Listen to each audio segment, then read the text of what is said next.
శుభ్రంగా మెత్తడి పప్పు కలిపేది, మధ్యలో గొయ్యి చేసేది, నెయ్యి పోసేది. పోతే పోయింది, ఒక ఎకరం వేరే విషయం, పప్పు మిగిలింది.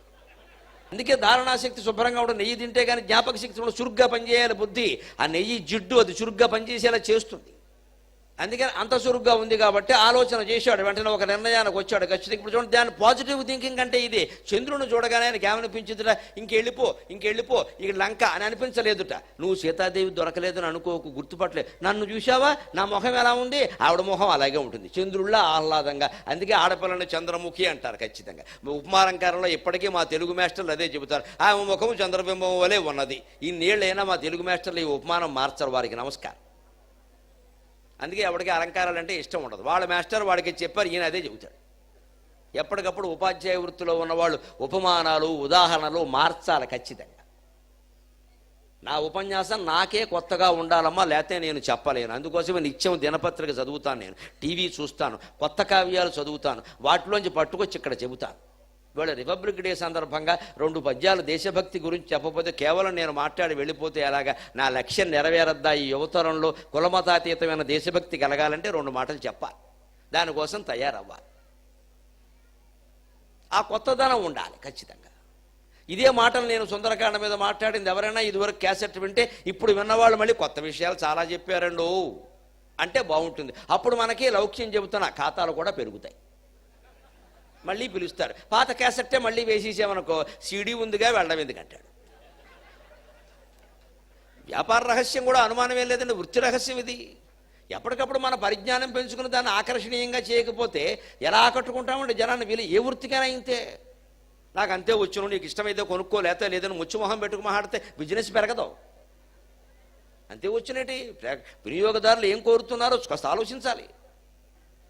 అంతే ఏ వృత్తి అయినా అంతే, డాక్టర్ అయినా ఇంజనీర్ అయినా ఏదైనా కొత్తగా మనం పరిజ్ఞానం పెంచుకోవాలి. అలాగే పెంచుకున్నాడు కాబట్టి ధైర్యంగా ఏమనుకున్నాడు, ఈ చంద్రుడు ఏమిటో మాటికి ఇలా ముందుకు వస్తున్నాడు. ఎందుకంటే తాను అచ్చం సీతాదేవి ముఖంలాగే ఉంది ఈయన ముఖం కూడా. అందుకని అమ్మవారి ముఖం ఇలాగే ఉంటుంది కదా అని చెప్పడానికేమో చెలగమింట కలువు చెలిమి కాడు తల్లి మోము పోల్కితా చూపుచున్నట్టు చెలగమింట కలువ చెలిమి కాడు. ఇంకా అందంగా కనిపించాట చంద్రుడు. అలా కనిపిస్తూ ఉంటే వాల్మీకి చెబుతున్నాడండి, శిలాతలం ప్రాప్య యథా మృగేంద్రక మకారణం ప్రాప్య యథా గజేంద్రక రాజ్యం సమాసాద్య పునర్నరేంద్రక తథా ప్రకాశో విరరాజచంద్రక. కల్పవృక్షంలో విశ్వనాథ వారి వర్ణన ఎలా ఉంటే వాల్మీకి వర్ణన మరో రకంగా ఉంది. అది కూడా ఆంజనేయ స్వామికి ప్రేరణే. అనుకూలమైన ఆలోచన విధానం ఉన్నవాడికి, అంతా మన మంచికే అని ఆలోచించగలిగిన వాడికి ప్రపంచంలో ప్రతి పరిణామం వాడికి అనుకూలమే అవుతుంది, ప్రతికూలం కాదు ఎట్టి పరిస్థితుల్లో. ప్రకృతి అనుకూలం కావడం అనేది మన మనస్సు మీద ఆధారపడి ఉందమ్మా, ప్రకృతి మీద ఆధారపడి లేదు. అందుకని మన మనస్సును మనం అనుకూలంగా మార్చుకోవాలి, నిత్యం ఉత్సాహంగా ఉంచుకోవాలి. అందుకే చంద్రుడు ఎలా కనపడ్డట, శిలాతలం ప్రాప్య యథా మృగేంద్రక. గుహలోంచి బయటకు వచ్చి తనకు కావలసిన మేత కోసం, ఆహారం కోసం కుంభస్థలం మీద దూకి తన వాడి గోళ్లతో దాని కుంభస్థలాన్ని చీల్చి మెత్తడి మాంసం తనకు కావలసింది ఏదో తినేసి ఆ రోజుకి తన పని అయిపోయింది కాబట్టి శుభ్రంగా ఒక పెద్ద మైదానంలో బండరాయి లాంటిది చూసుకుని హాయిగా దాని మీద కూర్చుని నెమరేస్తున్న సింహంలా ఉన్నట్టు చంద్రుడు. చంద్రుని సింహంతో పోలుస్తారండి ఎవరైనా?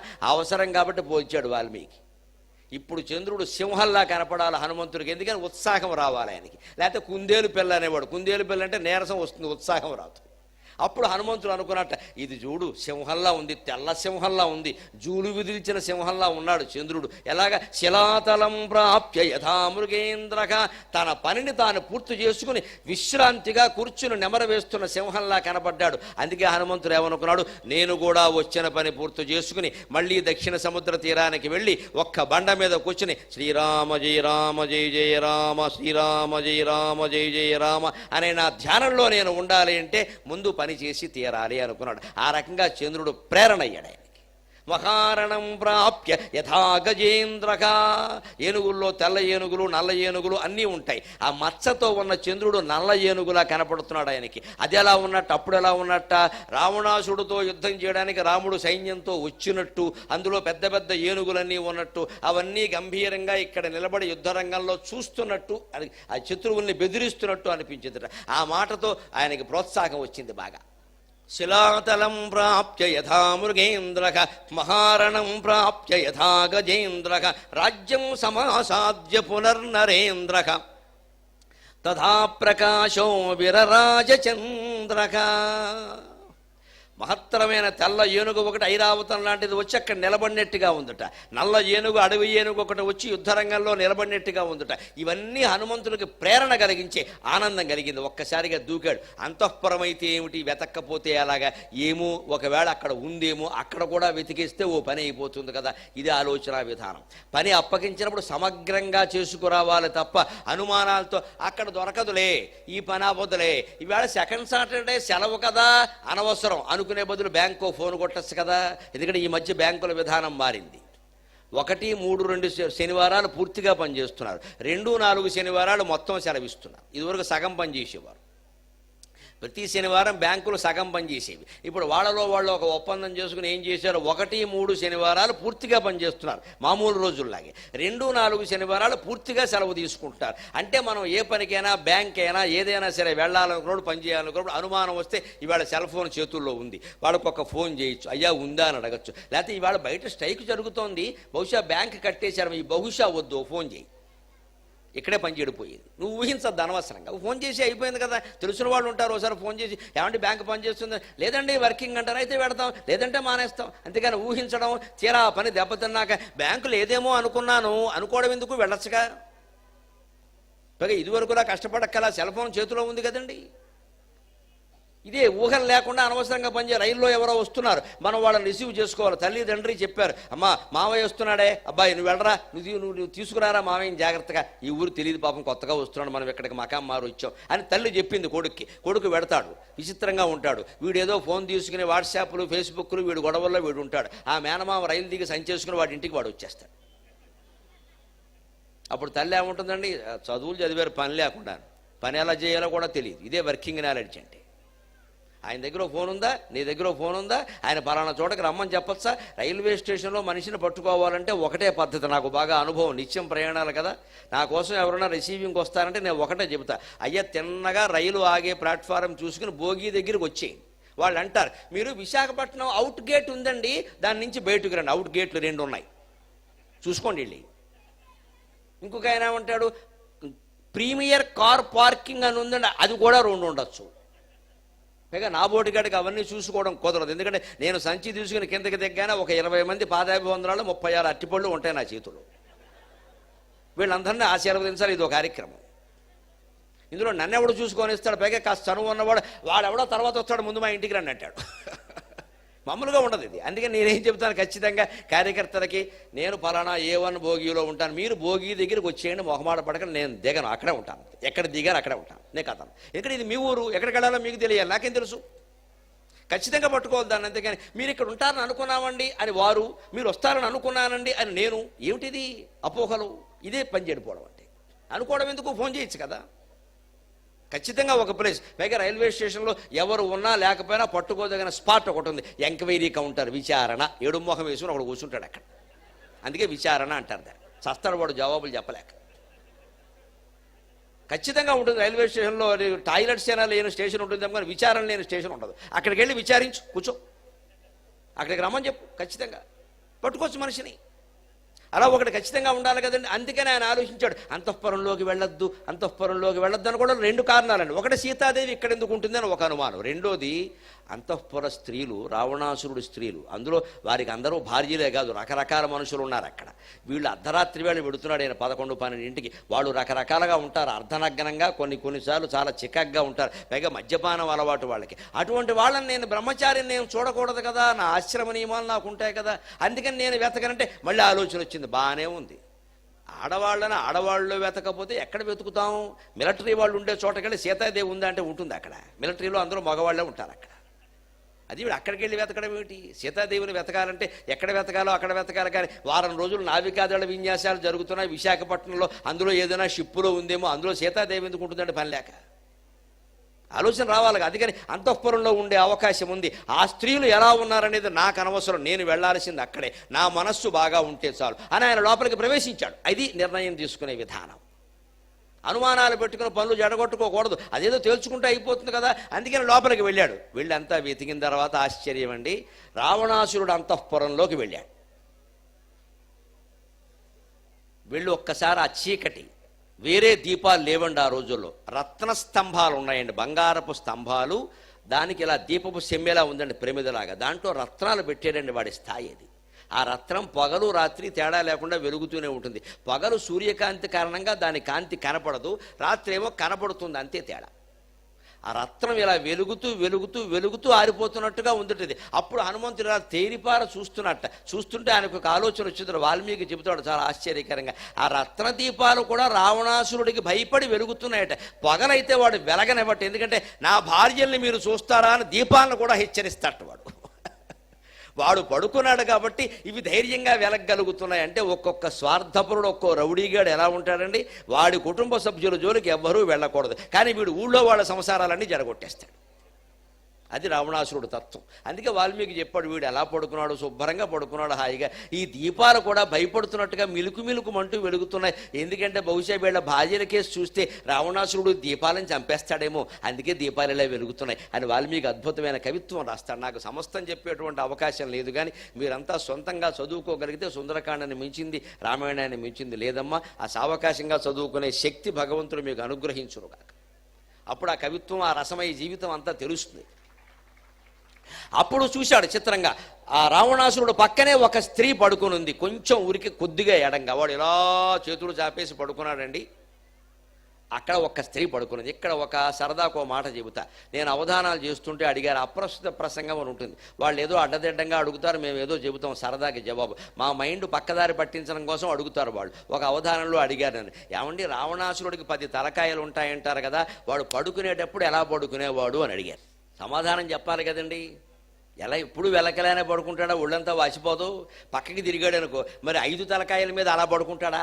తలగడ ఎక్కడ పెట్టుకుంటాడు? 5 తలకాయలు పైకుంటాయా? ఏదో జామెట్రీ బాక్స్లో కోణమానిని లంబమానిని ఉన్నట్టుగానే ఎలా కుదురుతుంది? నేను పరమ చమత్కారంగా చెప్పా, లేదండి వాడు ఏ రాత్రి పడుకునేవాడు కాదన్న. అదేమిటన్నా, ఇతరుల భార్యల మీద దృష్టి ఉన్నవాడు వాడికి నిద్ర పట్టదండి, వాడు పడుకోలేదని చెప్పి, అంతే సమాధానం.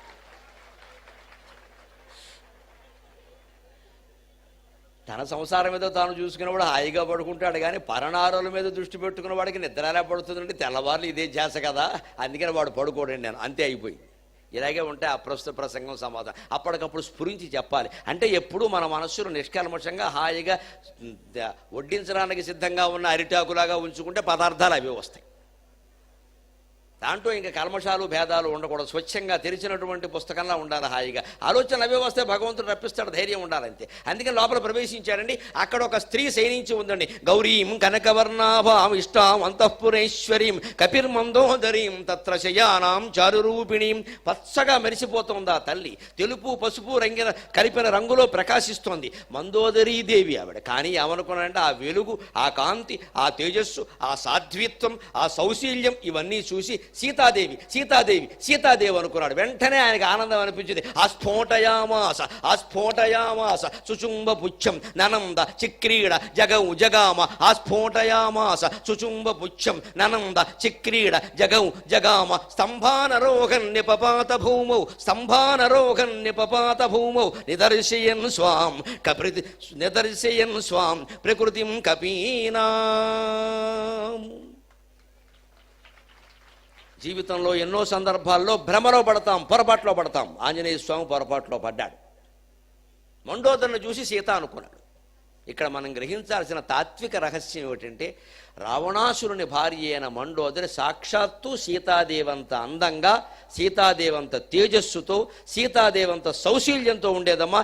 ఈ సంస్కృతిలో దేవతల భార్యలు, మానవుల భార్యలు, రాక్షసుల భార్యలనే తేడా లేదు. ఎవరు సౌశీల్యం కలిగితే వారికి నమస్కారం చేయమన్నారు. ఇది భారతీయ సంస్కృతి. అందుకే అహల్య ద్రౌపదీ సీత తారా మండోదరీ తథా పంచకన్యా స్మరే నిత్యం మహాపాతకనాశనం. అహల్య ద్రౌపదీదేవి, సీతాదేవి, తారాదేవి వారి భార్య తార, ఆ పైన మండోదరి. ఈ 5గురిని పొద్దున్న లేవగానే ఎవరు స్మరిస్తారో వారికి ఉన్న పాపాలన్నీ పోతాయని చెప్పారు. కారణం ఇది, మండోదరి రాక్షసుని భార్య కదా అని చెప్పాలా. ఎందుకు ఆవిడ పతివ్రత అయిందండి? ఎందుకు ఆవిడని మనం స్మరించాలండి? రావణాసురుడు దుర్మార్గుడైతే కావచ్చమ్మా, చెప్పే ప్రయత్నం పూర్తిగా చేసింది, తన కర్తవ్యాన్ని నిర్వహించింది. వాడు వినకపోతే వాడి కర్మ. విడాకులు ఇచ్చే సౌకర్యాలు ఆ రోజుల్లో లేవు, అందుకే ఇవ్వలేదు. అప్పుడు కుదిరే పని కాదు అది. కానీ ఆవిడ ప్రయత్నం ఆవిడ చేసింది. అంటే మన సంస్కృతి, మన భగవంతుడు మనకి ఏం చెబుతున్నాడు? విపరీతమే విపత్కర పరిస్థితుల్లో కూడా మీ పని మీరు చేయండి, ఎంతవరకు చేయగలరో అంతవరకు చేయండి. స్వల్పమప్యస్య ధర్మస్య త్రాయతే మగతో భయాతు. భగవద్గీతలో చెబుతారు 2వ అధ్యాయంలో. ధర్మాన్ని రక్షించడం కోసం నువ్వు కొంచెం ప్రయత్నం చేసినా సరే భగవంతుడు నిన్ను ఆశీర్వదిస్తాడు, అందులో అనుమానం లేదు. ఆ కొంచెం ప్రయత్నమైనా మనం చేయాలి. అంతేగా మనం చేస్తే అవుతుంది ఏమిటి, మనం ఒక్కళ్ళు అనుకుంటే అవుతుంది ఏమిటి? అందరూ కలవాలి. ఈ ఊళ్ళో అందరూ కలవరు అంటే ఈ ఊళ్ళో అందరూ ఈ పెద్ద మనిషి దగ్గరికి వచ్చి మేమంతా కలుస్తాం అనో తీర్మానం ఇస్తే అప్పుడు వస్తాడు ఈయన బయటికి. జరిగే పనేనా అంటే ఇది? అవినీతి గురించి, లంచగొండితనం గురించి మనం ఇలాగే మాట్లాడతాం. వ్యవస్థలో మార్పు రావాలండి. ఎప్పుడు వస్తుందండి? వ్యవస్థలో నువ్వు ఒకడివి నేను ఒకడిని. నువ్వు మారకుండా నేను మారకుండా వ్యవస్థ ఎలా మారుతుందండి? ఎలా సాధ్యం అంటే అది? మనం మారం. ఎందుకు ఇలా మాట్లాడతామంటే అసలు ఇది మారడం మనకి ఇష్టం లేదు, ఇలాగే ఉంటే మనం కూడా అలాగే ఉండొచ్చు. తప్పించుకునే ప్రయత్నమే అందరం చేస్తున్నాం తప్ప నాతోటి ఎందుకు మార్పు ప్రారంభం కాకూడదు, ఆ ముందు వేసే అడుగు నేనెందుకు వేయకూడదు అని ఆలోచించకపోతే వ్యవస్థ ఎలా మారుతుందండి? ఆంధ్రకేసరి టంగుటూరు ప్రకాశం పంతులు అని ఎందుకు అంటున్నారమ్మా? ఎప్పటికీ చండతరోద్యమమ్ము దిగజర్చక సైమను నాయకత్వమందుండిన సంఘమంపక. చండతరోద్యమమ్ము దిగజర్చక సైమను నాయకత్వమందుండిన సంఘమంపక. మహోద్యమకారులు ఎదిర్చిరి అందునొక్కండు ఒక్కండు ఒక్కండు అందునొక్కండు అతడు ఆంధ్రకేసరి ప్రకాశము పంతులు గర్జ చేసి రండురా కాల్చుకొండని ఉరమును చూపే. అదెంత ధైర్యమో!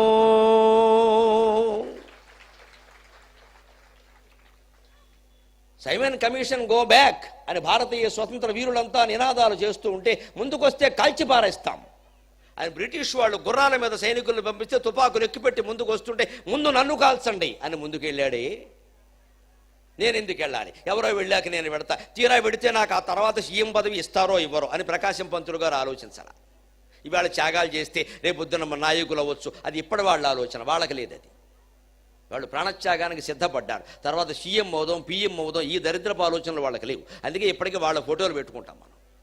ఆంధ్రకేసరి అంటే అలాంటి వాడు. 28 ఏళ్ల వయస్సులో పెళ్లి కూడా చేసుకోకుండా చచ్చిపోయాడమ్మా గిరిజనుల కోసం అల్లూరి సీతారామరాజు. అది పుట్టిన గడ్డ ఇది. వాళ్ళు మనకి వెళ్ళే పెళ్ళిళ్ళు చేసుకోలేరా? మనకి మళ్ళీ డాక్టరీలు చేయలేరా? ఇంజనీరింగ్లు చేయలేరా? అమెరికాలో ఆస్ట్రేలియాలో ఉండలేరా? ఈ దేశ స్వాతంత్ర పోరాటంలో ఎందుకు పోగొట్టుకోవాలండి ప్రాణాలు? మనం ఏదో దేశాన్ని ఉద్ధరిస్తామని కదా మన స్వాతంత్రం కోసం వాళ్ళు కృషి చేసింది. అటువంటి భారతదేశాన్ని 67 గణతంత్ర దినోత్సవాలు జరుపుకున్న తర్వాత కూడా ఇంత దౌర్భాగ్య స్థితిలోకి మనం తీసుకొడుతున్నాం. బాధపడవలసిన స్థితిలో కంటే ఎవరు కారణం అమ్మా? నువ్వు కారణం, నేను కారణం, మనం అంతా కారణం. నా ప్రయత్నం నేను చేయాలి, నీ ప్రయత్నం నువ్వు చేయాలి. అదే హనుమంతుడి నుంచి నేర్చుకోవాలి. అందుకని ఆయన పొరపాటు పడ్డాడు, భ్రమపడ్డాడు. ఏమనుకున్నాడు? సీత అనుకున్నాడు, వెంటనే తేరుకున్నాడు. సీతే కదా, దొరికేసింది. ఆ స్ఫోటయామాస ఇలా చరుచుకున్నాడు జబ్బలు. అంటే వెంటనే గర్వం అనమాట. సాధించా, యురేకా, ఐ గాట్ ఇట్ అన్నాడు అనమాట. ఆనందం మరి. ఆ స్ఫోటయామాస వెంటనే ఎక్కడి నుంచి ఎగిరేసి రాముడికి చెప్పేద్దాం, మీ ఆవిడ దొరికింది. అలాగే అనిపిస్తుంది. మనం ఒకసారి భ్రమలో పడతాం, అయిపోయింది పని అనుకుంటాం, అవలేదు అక్కడ.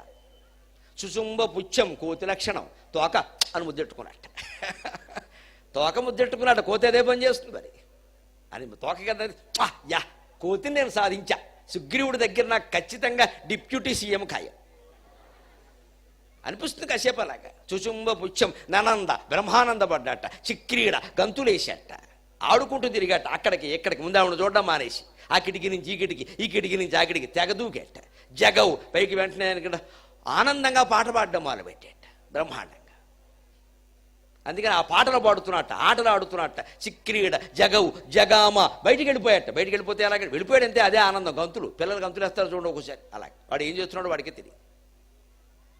అలా గంతులు వేసాట. అంతేకాదు, స్తంభానరోగన్ నిపపాత భూమో, అక్కడ పెద్ద పెద్ద స్తంభాలు ఉన్నాయట, వాటి మీద పైకి ఎక్కాట కిందికి దిగాట, పైకి ఎక్కాట కిందికి దిగాట. ఏమంటాడు? అందుకే వాల్మీకి అంటున్నాడు, నిదర్శయన్ స్వాం ప్రకృతిం కపీనాం. మొత్తం మీద కోతి అనిపించాడు. కోతి ఎన్ని పనులు చేస్తుందో అన్నీ చేశాడు అన్నాడు. ఒక్కసారి మానవుడు కోతి అయిపోయాడండి. సముద్రం దూకినప్పుడు ఈయన మహాయోగి అయ్యాడు. బాధ్యతను భుజాల మీద వేసుకున్నప్పుడు బాధ్యత కలిగిన నాయకుడు అయ్యాడు. సముద్రం దూకినప్పుడు మహాయోగి అయ్యాడు. ఇప్పుడు మండోదర విషయం అర్ధాంతరైన ఆలోచించినప్పుడు నీరసపడి ఏం చేసుకుంటాడో తెలియని మతి లేని వాడు అయ్యాడు. ఇప్పుడు మళ్ళీ మండోదరుని చూసి సీతను భ్రమపడగానే కోతి అయిపోయాడు. మనిషికి ఈ పరిణామాలన్నీ ఉంటాయి. ఒక పని చేస్తుంటే ఇన్ని పనులు, ఇన్ని స్థితులు వస్తాయి. భ్రమలో పడతాం, తేరుకుంటాం, పొరపాటు పడతాం, మళ్ళీ తేరుకుంటాం, బాగుందనుకుంటాం, గర్వపడతాం, అనవసరంగా గర్వపడ్డామే అనుకుంటాం అన్నాడు. అందుకే ఎలా తేరుకున్నాడు, ఎందుకు బయటకు వచ్చాడు అనుకున్నాక ఈ దూకడం, ముద్దెట్టుకోవడం, ఈ చప్పుళ్ళు అన్నీ అయ్యాక ఒక్కసారి ఆలోచించట. నా మతి మండినట్టే ఉంది. కోతే ఎంతైనా మనుషులకుండే ఆలోచన మాకెందుకు ఉంటుంది, ఈవిడ సీతాదేవి అయితే వీడి పక్కన ఎందుకు పడుకుంటుంది అన్నాడు. అదే ఆలోచన. ఇంకా నేను ఇక్కడికి రావడం ఎందుకు పని లేక, సీతాదేవి రావణాసురుడు పక్కన శయనించింది అంటే ఒప్పేసుకున్నట్టే కదా.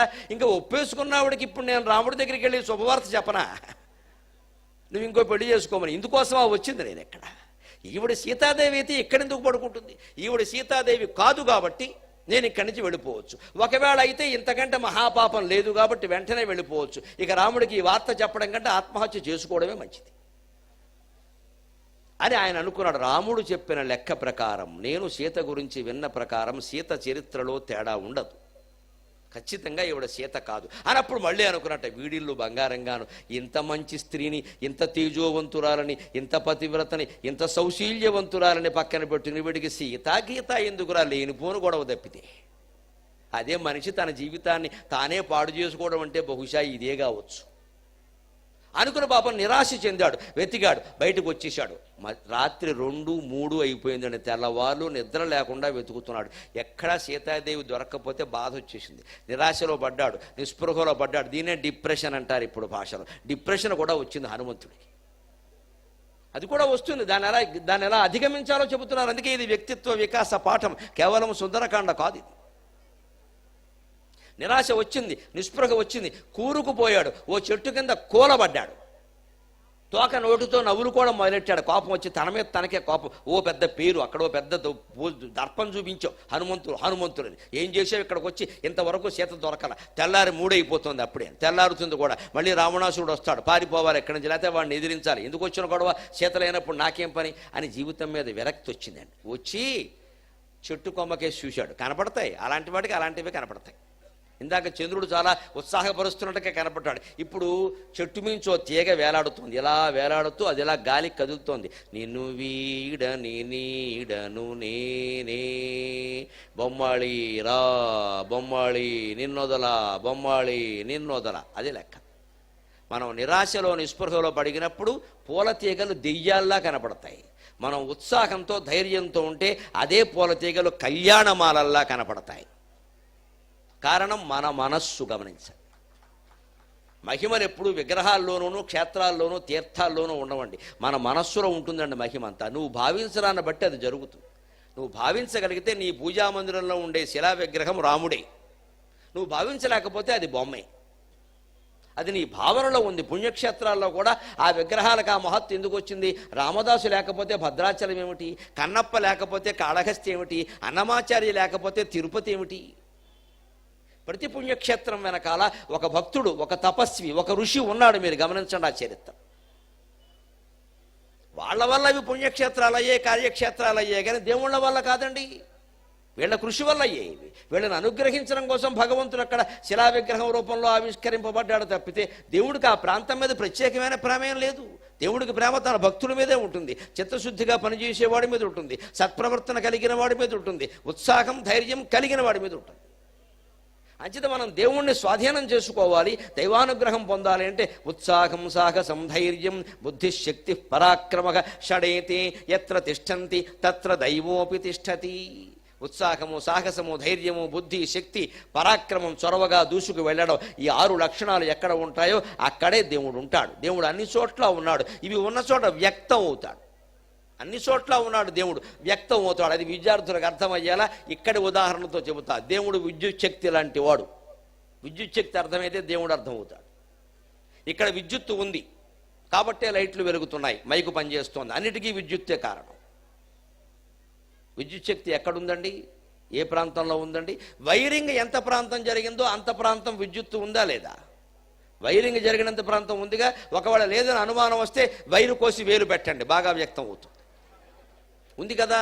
కానీ విద్యుత్ ఎక్కడ వ్యక్తం అవుతోంది? వైరింగ్ ఉన్న చోట ఉంది, కానీ వైరులో వ్యక్తం కావట్లా, బల్బు దగ్గర వ్యక్తం అవుతోంది. ఎందుకని? ఆ బల్బు దగ్గర అది వ్యక్తమయ్యే వ్యవస్థ చేశారు. అక్కడ ఫిలమెంట్ పెట్టి, అద్దం పెట్టి, గాజు పెట్టి, పైన డూము పెట్టి అది వెలిగే ఏర్పాటు చేశారు. అందుకని ఆ తీగలోంచి విద్యుత్ బల్బులోకి వచ్చి వెలుగుతోంది. అంటే బల్బులో వ్యక్తం అవుతోంది. ఉండడం మాత్రం వైరింగ్ జరిగిన ప్రాంతం అంతా ఉంది. అలాగే భగవంతుడు విశ్వమంతా ఉన్నాడు. దేవాలయంలో బ్రాహ్మణులు ప్రతిష్ఠ చేసి బీజాక్షరాల ద్వారా బల్బు పెట్టారు, వ్యక్తమయ్యే ఏర్పాటు చేశారు, అది వ్యక్తం. అంతే తప్ప దేవాలయంలో మాత్రమే దేవుడు ఉన్నాడు. ఇక్కడ ఆ లైట్లు విద్యుత్తు వల్ల వెలుగుతున్నాయి, గమనించండి. ఈ మైకు విద్యుత్తు వల్ల పనిచేస్తోంది, కానీ నేను విద్యుత్తు వల్ల పనిచేయట్లేదే. ఇవి లేకపోయినా నేను మాట్లాడగలనే. నాలో కూడా ఒక విద్యుత్తు ఉంది, ఆ శక్తియే నా చేత మాట్లాడిస్తోంది, అది కూడా దైవస్వరూపమే. సృష్టి అంతా విద్యుత్ శక్తి వ్యాపించి ఉంది. అలాగే సృష్టి అంతా భగవత్ శక్తి వ్యాపించి ఉంది. భగవంతుడు అని మాటికి ఈ పుల్లింగం చేర్చి మాట్లాడడం వల్ల మొగాళ్ళ గురించి ఎలా ఆలోచిస్తున్నామో దేవుడు గురించి కూడా ఆలోచిస్తున్నాం. దేవుడు పురుషుడు కాదు, స్త్రీ కాదు, అలాగే నపుంసకలింగం కాదు. తత్ అన్నారు. తత్ అంటే సర్వనామం, అది అని అర్థం. అక్కడ అది ఒక శక్తి, భగవత్ శక్తి. అది అంతటా ఉంది, చెబుతున్న వాళ్ళు ఉంది, వింటున్న వాళ్ళు ఉంది. మీకు నాకు మధ్యలో ఉన్న శూన్యంలో కూడా అదే ఉంది. అక్కడ శూన్యంగా వ్యక్తం అవుతోంది, అక్కడ కెమెరాగా వ్యక్తం అవుతుంది, అక్కడ దాన్ని తీసే వ్యక్తిగా వ్యక్తం అవుతోంది. నిన్నటి నుంచి చూస్తున్నా నేను 3 రోజులుగా. ఆ అమ్మాయిలందరూ అలా నిలబడే ఉన్నారు కదండి, ఎంత శక్తి అండి. వాళ్ళకి నమస్కారం. వాళ్ళ కర్తవ్యాలు వాళ్ళు చేయడం కోసం పెద్దలు చెప్పిన ప్రకారం అలాగా నిలబడ్డారు కదండి, దీపస్తంభాల్లాగా వెలిగిపోతున్నారు ఒక్కొక్కళ్ళు పొన్నమి చందమామల్లాగా. మరి మనకు మళ్ళీ వాళ్ళు కూర్చోలేరా? మనం ఇచ్చిన బిస్కెట్లు టీలు వీళ్ళు దాగినట్టుగా వాళ్ళు దాగలేరా? వాళ్ళు బిస్కెట్లు టీలు మొదలు పెడితే వాళ్ళ పని వాళ్ళు చేయలేరు. వాళ్ళు అక్కడ ఉన్నవాళ్ళు ఆ పనే చేయాలి. ఈ కెమెరా వాడు అలా కూర్చొని దాన్ని జాగ్రత్తగా చూసుకోవాలి. ప్రసంగం బాగుంది అంటే క్యాసెట్ అయిపోతుంది, మార్చుకోవాలి. ప్రసంగం మైకంలో పడిపోకూడదు. ప్రసంగం ఎంత ఆసక్తిగా ఉన్నా తాను చేసే పని సరిగ్గా వస్తుందో లేదా, యాంగిల్ బాగుందా లేదా అన్నీ చూడాలి. ఆయన ఎలా తీస్తున్నాడో నేను పట్టించుకోకూడదు, నా పని నేను చెయ్యాలి. మధ్యలో ఆయన బాగా తీయే, ఇంకా 4 ప్రోగ్రాములు వచ్చేలా తీయే, ఆడాళ్ళకి బాగా నచ్చేలా చూడే అంటే అసలు సుందరకాండ ఆగిపోతుంది ఇక్కడ. అప్పుడు బందరకాండ అవుతుంది. ఇక్కడ ఆడాళ్ళకి నచ్చడం, మొగాళ్ళకి నచ్చడం పెద్ద విషయమా? అంటే నా పని నేను చేయాలి, ఆయన పని ఆయన చేయాలి, ఆ నిలబడిన వాళ్ళు ఆయన పని ఆయన చేయాలి. మీరు ఏ పని చేయకూడదు, కేవలం వినాలి, లేకపోతే నడవదు కదా. ఇప్పుడు ఇందులో గొప్పవాడెవడు తక్కువవాడెవడండి? అంతా ఒక వ్యవస్థ నడుస్తుంది అంతే. అంతా దైవస్వరూపమే, ఎవరి పని వాడు చేస్తున్నాం. ఇది హిందూ దేవాలయ నిర్మాణం. అందుకని భగవంతుడు దేవాలయంలో వ్యక్తం అవుతాడు. అది కూడా మళ్ళీ ఒక అనుమానం వస్తుంది, ఇతర మతాల్లో ఒక్కరే దేవుడు అండి, హిందూ ధర్మంలో రాముడు, కృష్ణుడు, శివుడు, అమ్మవారు, అయ్యప్ప, ఇంతమంది ఎందుకండి అన్నారు. విద్యుత్ లైట్లన్నీ ఒకలాగే ఉన్నాయమ్మా, అజ్ఞానం. ఇది ఫ్లడ్ లైట్, ఇంకో చోట బెడ్ లైట్. అన్ని లైట్లు ఎందుకు? బెడ్రూమ్లో బెడ్ లైటే ఉండాలి, ఇక్కడ ఫ్లడ్ లైటే ఉండాలి. ఇక్కడ బెడ్ లైట్ ఉంటే నేను కనపడను, అక్కడ ఫ్లడ్ లైట్ ఉంటే నిద్ర పట్టదు. వెలిగే విద్యుత్ బల్బులో ట్యూబ్ లైట్ వేరు, చిన్న లైట్ వేరు, ఫ్లడ్ లైట్ వేరు, బెడ్ లైట్ వేరు, ఇన్ని ఉన్నాయి కదా. అలాగే దేవతలు అనుగ్రహించే వాళ్ళు రాముడు వేరు, కృష్ణుడు వేరు, శివుడు వేరు. లెక్కల్లో కడితే అంతా ఒకటే. ఇదే భిన్నత్వంలో ఏకత్వం. ఇది బహుళ ఆరాధనా విధానం. ఇప్పుడు ప్రపంచంలో ఉండే అన్ని ధర్మాల కంటే ఇంత భిన్నత్వంలో ఏకత్వాన్ని చూపిస్తున్న హిందూ ధర్మం గొప్పదే అని నేను ప్రకటిస్తే కాదనేవాళ్ళు ఎవరండి అని వెంటనే తేరుకున్నాడు. ఇంకెక్కడ ఉండకూడదు అనుకున్నాడు, కానీ నీరసం వచ్చేసింది. అప్పుడు ఆ తీగ వేలాడుతుంది కదండి, వేలాడుతున్న తీగ చెప్పానుగా, నిన్ను వీడని నీడను నేనే అంటే దా వేసుకో, ఊరేసుకో, వచ్చేయి అంతే అనిపించింది. లాభం లేదు. ఎందుకంటే సీతాదేవి లేకుండా నేను వెళ్ళాననుకో, రాముడు చచ్చిపోతాడు, ఉండడు. రాముడు చనిపోయాడు అనుకో, విపరీతమైన ఆలోచనలు వచ్చేసాయి. ఆయన కూడా కౌన్సిలింగ్ లేదు, మరి ఎవడో లేడు అక్కడ, సైకాలజీ వాడు. రాముడు చనిపోయాడు అనుకో, లక్ష్మణుడు కూడా చనిపోతాడు. రాముడు లక్ష్మణుడు చనిపోయిన తర్వాత ఆ వార్త తెలవగానే భరతుడు చనిపోతాడు. భరతుడు కూడా చనిపోతే కౌశల్య, సుమిత్ర, కైకేయి, మొత్తం ఈ ప్రపంచం అంతా వేసేసాడు ఈయన ప్లాన్. సరిగ్గా మనం డిప్రెషన్లో ఉన్నప్పుడు ఇలాగే ఆలోచనలు వస్తాయి. ఇప్పుడే ఆత్మహత్యలు జరుగుతాయి. రాష్ట్రంలో వారం రోజులుగా వరుసగా జరుగుతున్న ఆత్మహత్యలకి ఈ ప్రవృత్తే కారణం. దానికి సుందరకాండ సమాధానం చెప్పింది. బహుశా ఆ విద్యార్థులు, ఆ పిల్లలు ఎవరో అమాయకంగా చనిపోయిన వాళ్ళకి ఈ మాటలు వినగలుగుంటే వాళ్ళు బతికేవారేమో అనిపిస్తోంది నాకు ఇప్పుడు కూడా. ఆత్మహత్య తప్ప ఇంకో మార్గం లేదా? ఆలోచన రాదా? సుందరకాండ చదివితే పనులు అవుతాయి, ధైర్యం వస్తుంది. ఇందుకే అవుతాయమ్మా, ఊరికే పారాయణ చేస్తే కాదు, అక్కడ అర్థం చేసుకోవాలి. అందుకే నేను కాసేపు ఆలోచించాడు. అబ్బే చచ్చిపోతే ఎలాగా? వినాశే భగవో దోషాక జీవన్ భద్రాణి పశ్యతి, వినాశే భగవో దోషాక జీవన్ భద్రాణి పశ్యతి, తస్మాత్ ప్రాణం ధరిష్యామి ధ్రువో జీవిత సంగమక అని నిర్ణయించుకున్నాడు. చచ్చిపోవడం ఏంటి? ఆలోచన వస్తే పోవడమేనా? పోవడానికి ఆయన ఇక్కడికి వచ్చింది అది ఆలోచన. ఎందుకంటే అక్కడ కౌన్సిలింగ్ ఇవ్వడానికి వేరే మాస్టర్ ఎవరు లేరు. అక్కడ రావణాసుడి దగ్గరికి వెళ్ళి నాకు చనిపోవాలని తథాస్తు అంటాడు, వాడు సొమ్మేం పోయింది. ఎవడున్నాడండి అక్కడ? రాక్షసుల లంకలో. తనకి తానే చెప్పుకోవాలి. అంటే జీవితంలో కొన్ని దశల్లో భయంకరంగా మనం ఒంటరిగా మిగిలిపోతామమ్మా. ఆడవాళ్ళవేనా, పెద్దవాళ్ళవేనా, చిన్నవాళ్ళవేనా, ఎవరివేనా, ఎవ్వరూ మనకి సాయం చేయడానికి ఉండరు. నీ గుండెల్లోంచి, లోతుల్లోంచి దైవశక్తిని నువ్వు తోడుకోవలసిందే. నీకు నువ్వు హనుమంతుల్లా ఆ డిప్రెషన్ నుంచి, ఆ నిరాశ నుంచి బయటపడవలసిందే. ఎవరో వస్తారని, ఏదో చేస్తారని ఎదురు చూసి మోసపోకుమా. మహాకవి శ్రీశ్రీ అంటాడు, నా పెద్ద బిడ్డకి పెట్టుకున్నాను పేరు ఆయన కవిత్వం మీద నాకు ఇష్టంతో. ఎవరో వస్తారని, ఏదో చేస్తారని ఎదురు చూసి మోసపోకుమా, నిజం మరిచి నిదురపోకుమా. ఏదీ తనంత తానై నీ దరికి రాదు, శోధించి సాధించాలి, అది ఏ జీవితం అంటాడు. ఏది నీ దగ్గరికి రాదయ్యా. అగాధము జలనిధిలోన అణిముత్యమున్నటులే, శోకాలా మడుగున దాగి సుఖమున్నదిలే. అగాధమైన సముద్రంలో లోపల ఆణిముత్యాలు లేవా? అలాగే నీకు దుఃఖం వస్తే ఆ దుఃఖం మడుగు లోపలికి వెళ్ళు, ఇంకా లోపలికి వెళ్ళు, ఇంకా లోపలికి వెళ్ళు. ఖచ్చితంగా రత్నం దొరుకుతుంది నీకు. ఆ దుఃఖంలోనే ఉండు, కదలకు, దాన్ని అనుభూతి చెందు. ఎంతవరకు వస్తుందో రాని, అలా దృఢంగా ఉండు. ఖచ్చితంగా దుఃఖం మనం చూసి భయపడి పారిపోవాలి. ఆత్మహత్య చేసుకుంటే వాడు భారతీయుడు ఎందుకు అవుతాడండి? పిరికివాడు ఎందుకు అవుతాడండి? ఇంత సాహిత్యం ఉండగా దీన్ని చదవకపోవడం, చెప్పవలసిన విధంగా చెప్పకపోవడం. మీకు ఏదైనా సమస్య వస్తే ఆంజనేయ స్వామి గుడి చుట్టూ 108 ప్రదక్షిణాలు చేయండి, మీ పనులన్నీ అవుతాయి. నీరసం వస్తుంది, ఏమీ కాదు. నేను మొహమాటం లేకుండా చెబుతా. మీకు కాదు, ఆంజనేయ స్వామి కూడా నీరసం వస్తుంది, విసుగొచ్చి. అవతల బోరా అబ్బాయి అంటాడు ఆయన. ఏమిటి నీ పని అవజేయడంలో ఆయనకి ఏమిటంత అనుగ్రహం? పరిగెట్టుకుని నువ్వు 108 సార్లు కాదు 1000 సార్లు తిరిగిన ఆయన పని అవ్వడానికి ఆయనే ఇంత యాత్ర పడితే మన పని అవ్వడానికి మనం ఎంత యాత్ర? కాస్త తార్కికంగా ఆలోచించండి. దేవుడు ఊరికే మన మీద దయ చూపించేలా అన్ని పనులు చేస్తాడండి. ఆయనకి ఏం పని అండి? ఎందుకు చేస్తారండి అలాగా?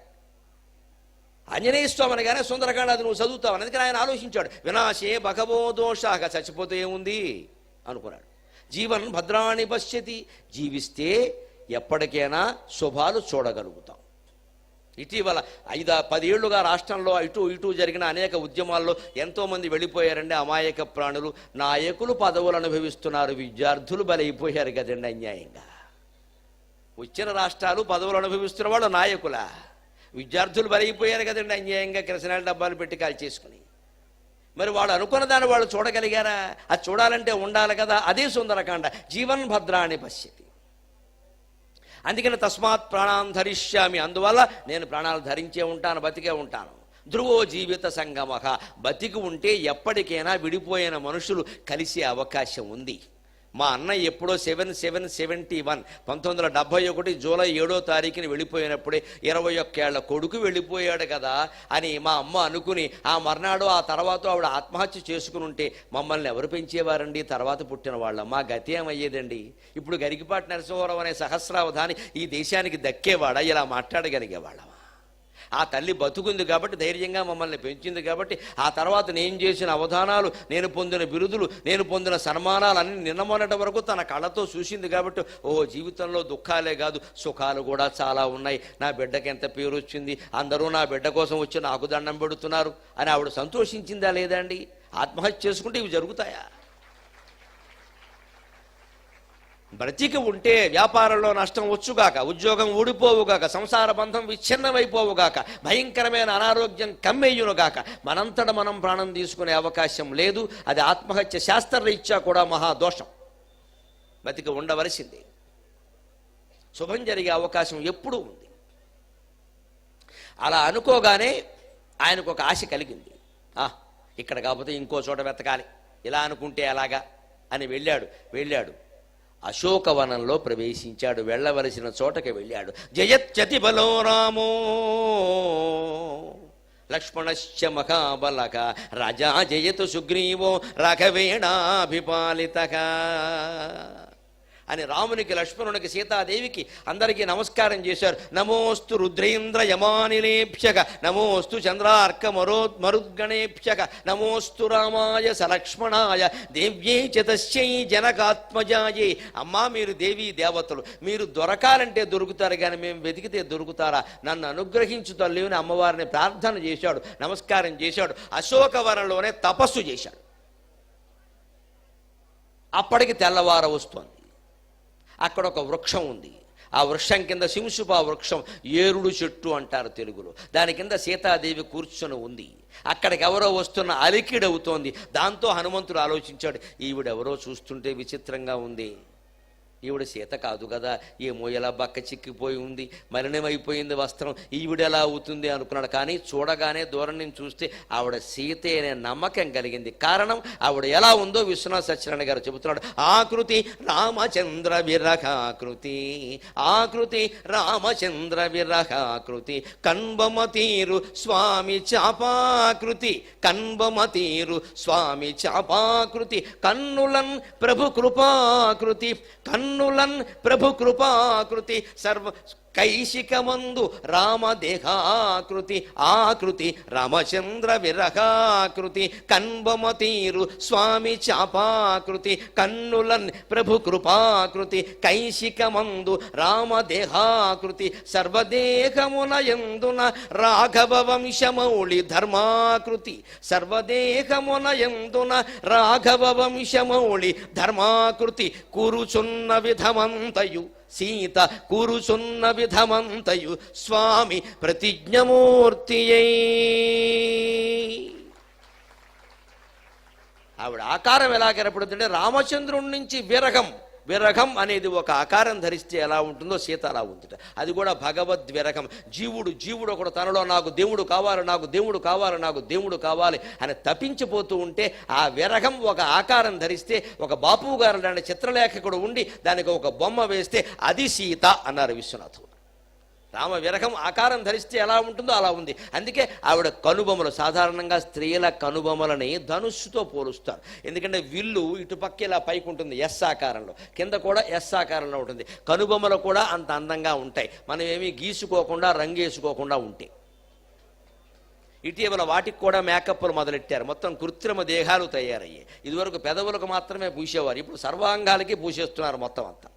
అసలు మనుషులను పోతున్నాం విచిత్రంగా. పెదవులకు కూడా రంగు పుయ్యకూడదమ్మా, అవి సహజమైన రంగులో ఉంటే బాగుంటాయి, పుయ్యకూడదని వాడే చెబుతున్నాడు. దాన్ని లిప్స్టిక్ అంటారు. లిప్స్టిక్ అంటే అర్థం ఏమిటి? పుయ్యగా పుయ్యగా పుయ్యగా లిప్పు స్టిక్ అయిపోతుందని అర్థం.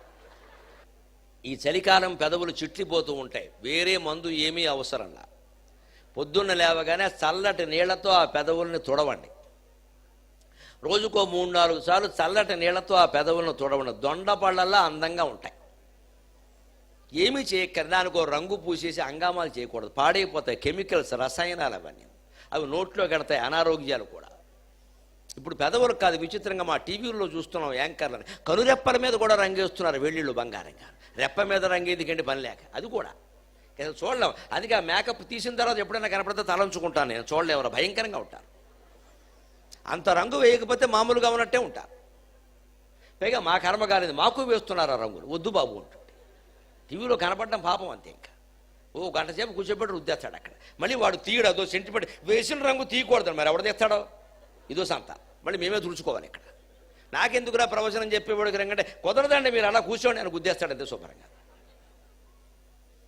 అలాగే మానేద్దామా మొండికేసింటే ఒక ఇబ్బంది ఉందండి. ఈ ఫ్లడ్ లైట్ల కాంతికి తట్టుకోవాలంటే రంగు ఉండాలండి, లేకపోతే శరీరం దెబ్బతింటుందండి, అదో సమస్య అక్కడ. లేకపోతే పొద్దున్న 10 గంటల నుంచి సాయంత్రం 6 గంటల వరకు 10 భాగాలు ఏకదాటిగా భారతం చెప్పినా, నవజీవన వేదం చెప్పినా మొత్తం 5 గంటలు ఏకదాటిగా మాట్లాడాలి. ఈ కాంతి ఇలా పడుతుంటే శరీరం దెబ్బతినేస్తుంది, ఆ మేకప్ కొంత కాపాడుతుంది. అందుకని తప్పదు, ఒప్పుకోక.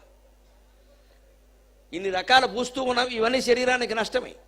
కన్బొమ్మ తీరు స్వామి చాపాకృతి, ఆవిడ కనుబొమ్మలు రాముడు ధనుస్సులా ఉన్నాయట. కన్నులన్ ప్రభు కృపాకృతి, ఆవిడ కళ్ళల్లో రాముడిలో ఉండే దయ కనపడుతుందట.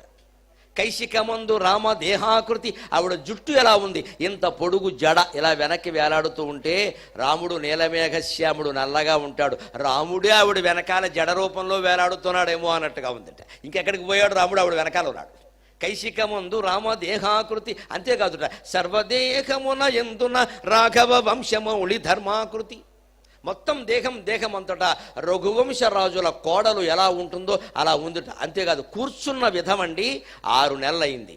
రోజు వచ్చి వాడు ఏడిపిస్తూనే ఉన్నాడు, మాయవేషాలు వేస్తూనే ఉన్నాడు. అన్నం తినలేదా తల్లి, వస్త్రం కూడా మార్చుకోలేదు, పరమ నీరసంగా ఉంది, చాలా బాధతో ఉంది. ఆత్మహత్య ప్రయత్నాన్ని ఆవిడ కూడా చేసింది, కానీ తప్పించుకుంది అక్కడి నుంచి. ఇది పద్ధతి కాదు, ఈ జన్మలోనో చేసిన పాపాల వల్ల నాకు ఈ దుఃఖాలు వచ్చాయి, ఇవేవో ఈ జన్మలో అనుభవించేస్తే పోతుంది, మళ్ళీ ఇంకో జన్మకెందుకని అనుభవించింది పాపం. అదే మనం నేర్చుకోవాలి ఖచ్చితంగా. అంత బతుకున్నందుకు ఇప్పుడు ఆవిడకి మంచి రోజులు వచ్చి హనుమంతుడు కనబడ్డాడు ఎదురుగా. అందుకని ఆవిడ ఇప్పుడు ఎలా ఉందంటే నాకు శుభం జరుగుతుందనే నమ్మకం ఆవిడకు ఉంది. కాబట్టి రావణాసురుడు వచ్చి ఏదో మాట్లాడుతున్నా సరే ఆవిడ కూర్చున్న విధమంతయు స్వామి ప్రతిజ్ఞమూర్తి అయి, రాముడు ప్రతిజ్ఞ చేస్తే ఎంత స్థిరంగా దృఢంగా సత్యంగా ఉంటుందో అంత బెంకంగా కూర్చుంటుందండి. ఎక్కడా సడలింపు లేదు. అది రాముడు ప్రతిజ్ఞ. రాముడు మాట ఇస్తే తప్పే సమస్య లేదు. సుగ్రీవుడికి పట్టాభిషేకం జరిగితే సుగ్రీవుడు పిలిచాడు, అయ్యా రామచంద్ర, నీ వల్ల నేను రాజునయ్యాను, మా వారిని చంపి నన్ను రాజును చేసావు, నీ చేత్తో ఆ కిరీటం పెడితే బాగుంటుంది, నువ్వు కిష్కింధ నగరానికి రా, గంగానది జలాలు తీసుకొస్తాం, కావేరీ నది జలాలు తీసుకొస్తాం, నాకు కాస్త అభిషేకం చేసి నీ చేత్తో కిరీటం పెట్టంటే రాముడు ఏమన్నాడో తెలుసా? ప్రతిజ్ఞ. సుగ్రీవా, మరోలా అనుకోకు, నేను వనవాసం చేస్తానని చెప్పాను, కిష్కింధకు వస్తే వనవాసం ఎలా అవుతుంది? అది పట్టణం. ఎంత ప్రతిజ్ఞ చూడండి పద్ధతి. నగరాల్లో అడుగు పెట్టకూడదు, వనవాసమే చెయ్యాలి. అందువల్ల నేను రాను, ఓ పని చేయి. మళ్ళీ ఆయన బాధపడితే మరి ఆయన ఏమైనా అనుకుంటాడు కదా. అందుకని నాకు సాటివాడు, నా అంతటి వాడు, మా తమ్ముడిని పంపిస్తున్న లక్ష్మణుణ్ణి, ఆయన నీకు కిరీటం పెడతాడు. ఇది రాముడి యొక్క నీతి, నిజాయితీ, ప్రతిజ్ఞా పాలన. అక్కడికి సుగ్రీవుడు అన్నాడు, మీడియా వారు ఎవరూ లేరు, మీరు రావచ్చన్నాడు. మనకు అలాంటివి కుదరవని చెప్పి. ఇప్పటి వాళ్ళైతే అంతే, ఎవరు చూడకపోతే ఏదైనా చేసేయచ్చు. రాముడు అలా చేయడమ్మా. ఆయన ప్రతిజ్ఞ ఎంత స్థిరంగా ఉంటుందో ఆవిడ కూర్చున్న విధానం అంత స్థిరంగా ఉంటుంది. మామూలే రావణాసురుడు వచ్చాడు, హనుమంతుడు చూస్తూనే ఉన్నాడు, వాడు ఒక క్యాసెట్ వేస్తున్నాడు, ఐ లవ్ యూ క్యాసెట్ వాడేస్తున్నాడు. వాడి క్యాసెట్ వాడికి ఉంటుందిగా, ఆకలి ఉండదు దాహం ఉండదు నిన్ను చూస్తుంటే అని వాడి పాటలు వాడు పాడుతున్నాడు.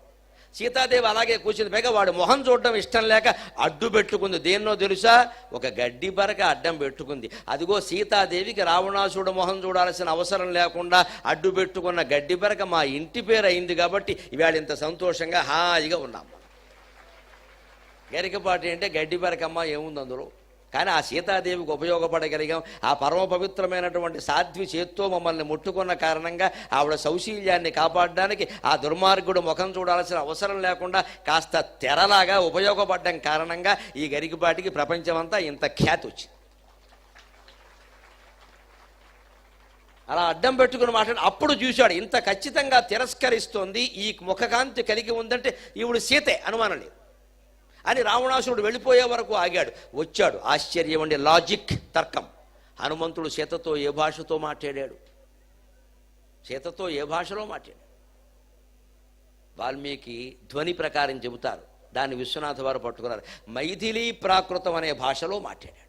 హనుమంతుడు నవవ్యాకరణ పండితుడు. 9 రకాల భాషలు, దాని ఉపభాషలు ఆయనకి తెలుసు. ముందే సూర్యుని దగ్గర, ఇతరుల దగ్గర నేర్చుకుని ఉన్నాడు. వ్యాకరణానికి ఇంద్రుడు మూల పురుషుడు. ఇంద్రుడికి వ్యాకరణం నేర్పినవాడు సూర్యుడు. ఆ సూర్యుడి దగ్గర హనుమంతుడు వ్యాకరణం నేర్చుకున్నాడు. ఆయనకి భాషలు బాగా వచ్చు. అందుకని ఏ భాష మాట్లాడితే సీతాదేవికి అర్థమవుతుందని ఆలోచించాడు. ఆవిడ మిథిలా నగరానికి చెందిన రాజకుమార్తె. మిథిలా నగరంలో వాడుకలో ఉండేది ప్రాకృతం, రాజు పండితులు మాట్లాడేది సంస్కృతం. ఆ ప్రాకృత భాష ఆయనకు వచ్చిన కాబట్టి ఆ భాషలో మాట్లాడాడు. స్వామి ఇచ్చినటువంటి ఉంగరాన్ని ఆవిడకి చూపించాడు. అప్పుడు ఒక్కసారి ఆవిడ రాముడిని తలుచుకుంది.